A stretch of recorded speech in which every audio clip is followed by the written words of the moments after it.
Hello friends, welcome to my channel reuse dessert delight. তোমরা সবাই কেমন আছো? আশা করি ভালো আছো। আজকে তোমাদের সাথে এই চকলেট কেক ডেকোরেশনটা শেয়ার করছি। আমি প্রথমেই চকলেট গানাশ বানিয়ে সেটা ক্রিমের সাথে হুইপ ক্রিমের সাথে কিছুটা অ্যাড করে নিয়ে ভালোভাবে মিশিয়ে নিয়েছিলাম, আর কিছুটা গানাশ রেখে দিয়েছিলাম ডেকোরেশন এবং চকলেট স্পঞ্জে দেওয়ার জন্য।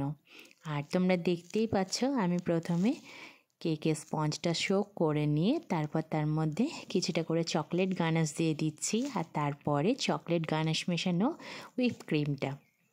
আর এটাই ভালোভাবে আমি কেকের মধ্যে সমানভাবে লাগিয়ে নিচ্ছি। প্রথম স্টেপে আমি ক্রাম কোটিং করে রেখে দিয়েছিলাম কিছুক্ষণ ফ্রিজের মধ্যে।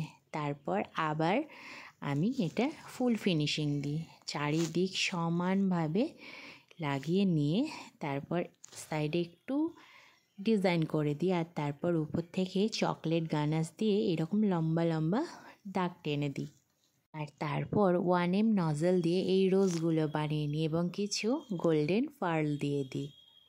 আর এই হলো কেকের ফাইনাল লুক। কেমন লাগছে অবশ্যই জানিও। Thank you for watching.